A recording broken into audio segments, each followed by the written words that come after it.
Salut à vous, bienvenue amis geeks, mutants ou extraterrestres pour une nouvelle vidéo des dingues de jeu. Ce soir on va vous parler éléments de décor, table de jeu pour notre jeu préféré Eden the Game.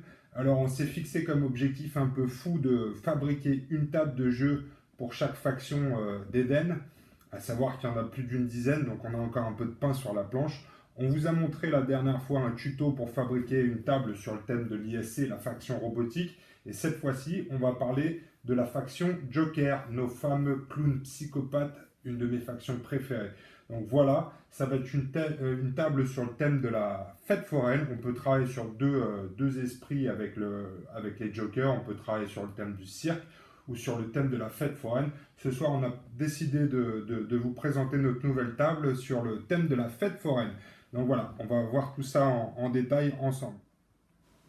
Quand on commence à bosser sur un nouveau projet, le premier réflexe, c'est d'aller faire un tour sur Internet pour voir ce qui s'y fait, voir si des gens ont déjà bossé sur ce thème, fait ce genre de table de jeu, et puis des fois, pourquoi pas trouver un kit tout fait, hein. On peut être feignant aussi de temps en temps, on n'est pas obligé de passer des heures à mouler du plâtre.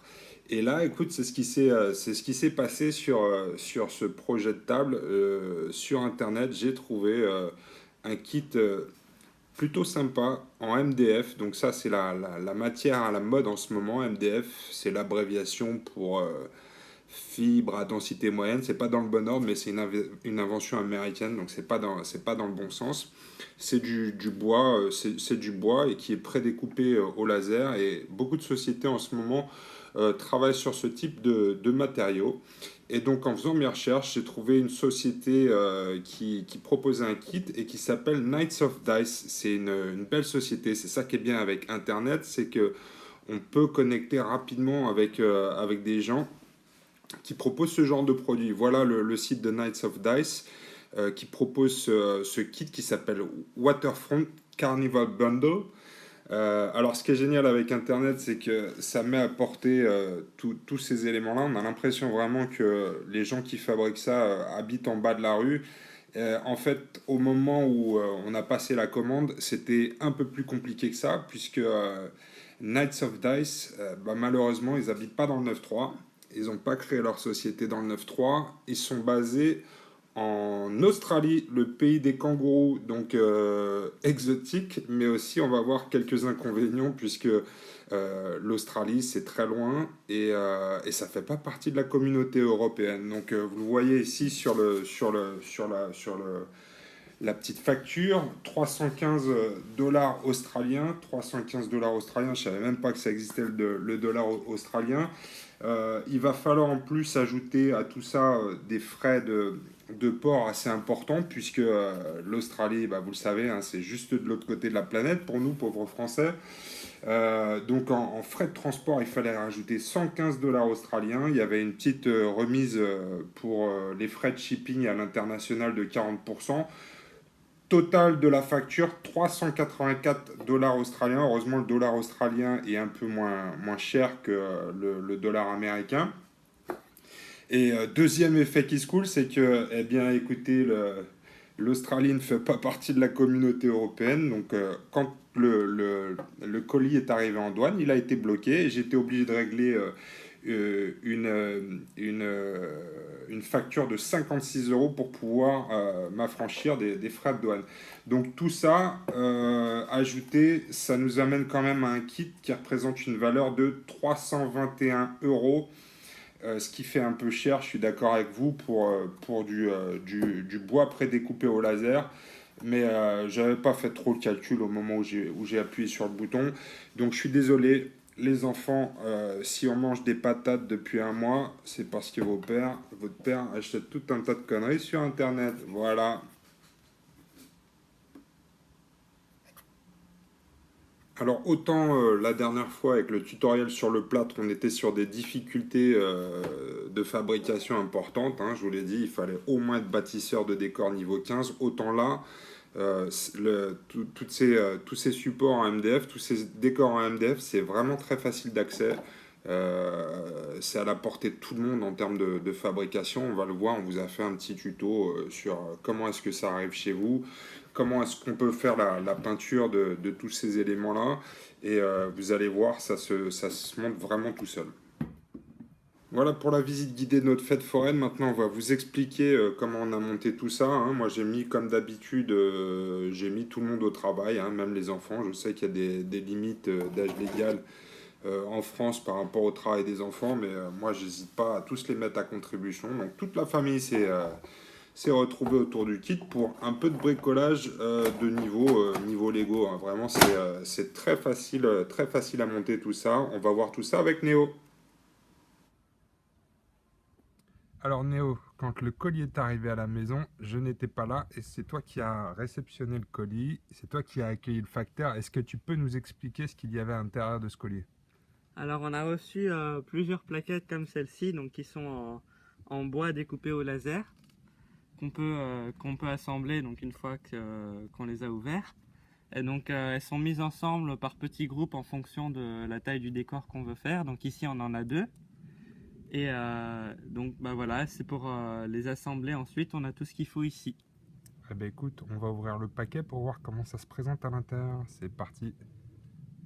Allez, c'est parti pour l'ouverture du paquet.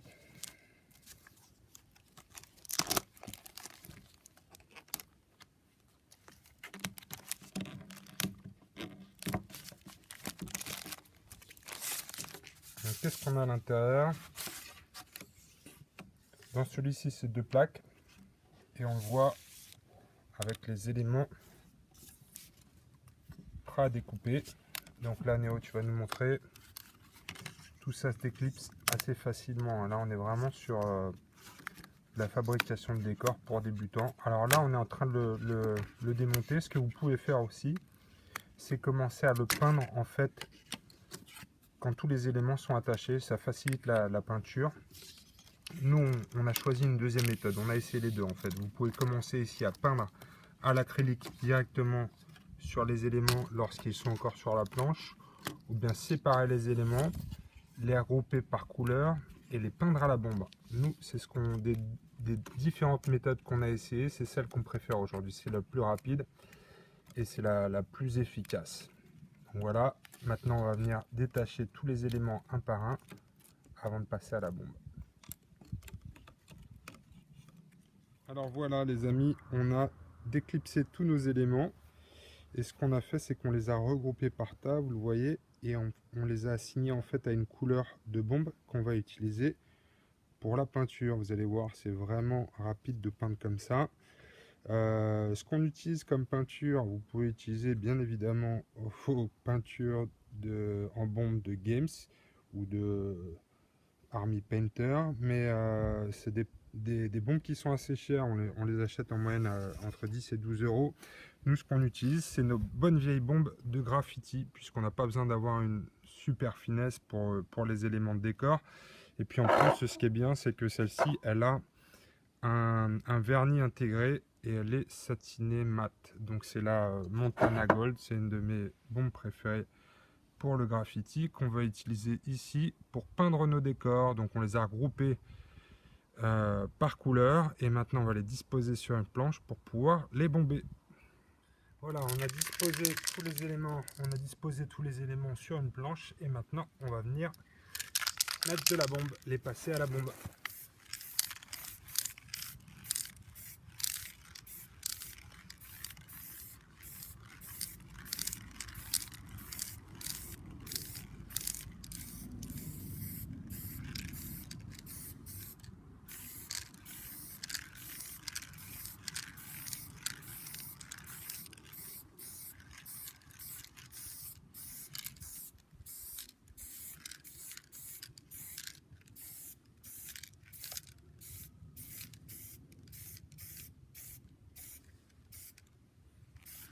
Pour vous faciliter la tâche aussi, la préparation, ce qu'on fait, c'est qu'on vient utiliser, une fois qu'on l'a peint en rouge, par exemple, on va venir utiliser un orange pour venir faire des dégradés déjà, ou des effets de lumière.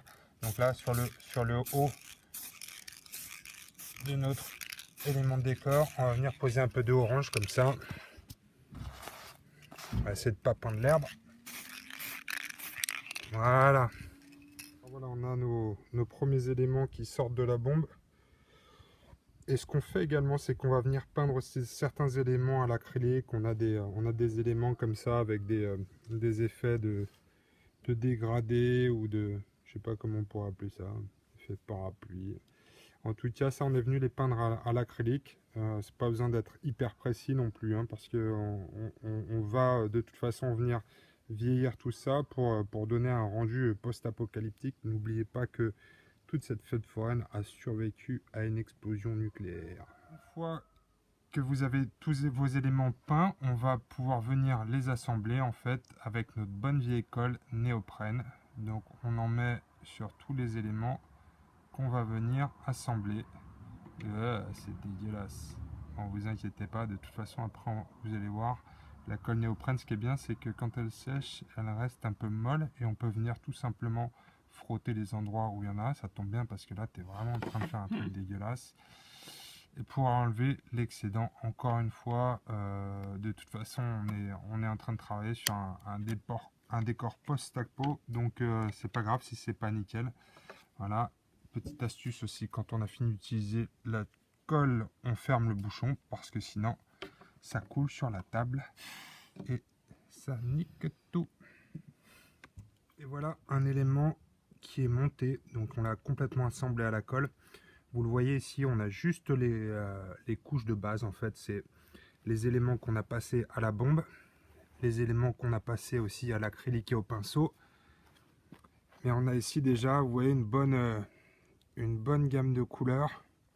Donc en préparant bien votre travail et les différents éléments à passer à la bombe, une fois que le travail est assemblé, on a déjà une bonne base pour la peinture. On va ensuite venir appliquer sur tout ça des effets de vieillissement. On va vous montrer ça tout de suite. Néo va vous présenter une des pièces complètes qu'il a terminées. Un peu plus de 10 heures de boulot quand même. Et pour moi, c'est la plus belle pièce de ce pack. C'est la grande roue The Wonder Wheel. Donc vous le voyez ici. Combien Néo a une dizaine d'heures de travail? Ouais, toute une journée entière, un peu plus de 10 heures. Ouais. Entre le montage et la peinture. Donc celle-ci, tu l'avais faite tout à la main, puisqu'on n'avait pas encore essayé la technique à la bombe. Quand on avait vu, nous, les premiers tutos sur le montage et la peinture du MDF sur YouTube, on nous avait dit d'éviter la bombe, parce qu'apparemment, ça peut faire gonfler le MDF. Mais on aime bien faire notre petites expériences, et on a essayé, et puis finalement, ça fonctionne plutôt bien. Donc après, on est plutôt passé à la bombe, mais celle-ci a été faite entièrement au pinceau et à l'acrylique par Néo. Explique-nous ce que tu as fait donc pour obtenir ce rendu de vieillissement. En fait, on a utilisé donc, du noir et du café à l'aérographe. Ouais. Donc ça donne un côté plus vieilli et plus sali avec de la poussière. On a utilisé aussi donc, des huiles et de la graisse donc, pour salir, pareil. Et de la mousse de blister pour faire un petit peu de végétation ou de boue. Ouais, tous les dégâts qu'on voit ici sur les arêtes. Voilà, pour donner un côté un peu plus apocalyptique à nos décors. Et ça donne vraiment très bien, comme vous pouvez le voir. Une super pièce. Voilà, il n'y a plus qu'à mettre des jokers dedans. Et ça va être la fête. Donc voilà, on va vous tenir informé de la suite du montage de cette table. Mais on a bientôt fini. Merci Néo. Bravo pour super boulot. On n'a pas hésité aussi à customiser un peu les décors. Vous voyez ici, on a mis un petit squelette sur la grande roue. Voilà, celui-là est resté un peu perché trop longtemps. Comme c'est une fête foraine, moi au début j'ai cherché des squelettes d'enfants tout mignons. Mais à ma grande surprise, ça n'existe pas dans le commerce. Personne ne fait de squelettes d'enfants. Mais qu'est-ce qui se passe? Si vous m'écoutez, Games Workshop ou Happy Games Factory, faites-nous des squelettes d'enfants quand même. Je suis sûr qu'il y a un gros potentiel commercial pour ça. En tout cas, vous m'en mettrez 2 boîtes s'il vous plaît. Sur le toit des auto-tamponneuses, j'ai aussi fabriqué une espèce de petite poignée là, avec des tuyaux un peu rouillés que j'ai de mes kits en plâtre. Ça permet d'ouvrir plus facilement en fait le toit des auto-tamponneuses pour pouvoir après déplacer les figurines à l'intérieur. Parce que quand il n'y a pas de poignée, il faut retourner l'élément de décor pour pouvoir l'ouvrir. Donc ça, c'est pas très pratique. Fabriquez-vous une petite poignée. Il y a différents types, voilà, différentes options, mais en tout cas, c'est beaucoup plus pratique à ouvrir après. Un autre élément qui, lui, ne fait pas partie du kit de Knights of Dice, c'est ces jolies petites têtes que je dispose sur les éléments de décor. Ça, c'est une astuce aussi. Essayez de varier les techniques quand vous travaillez sur un élément de décor, parce que sinon, ça se voit. Si vous n'utilisez que des éléments de décor en MDF, bah, au final, on va dire waouh, la jolie table en MDF, parce que ça se voit que tous les éléments sont constitués à partir de plaquettes et de planchettes en bois. Tout ça est un peu plat. Donc je vous conseille d'ajouter sur une table comme ça des éléments avec des formes bien rondes, comme ces jolies petites têtes.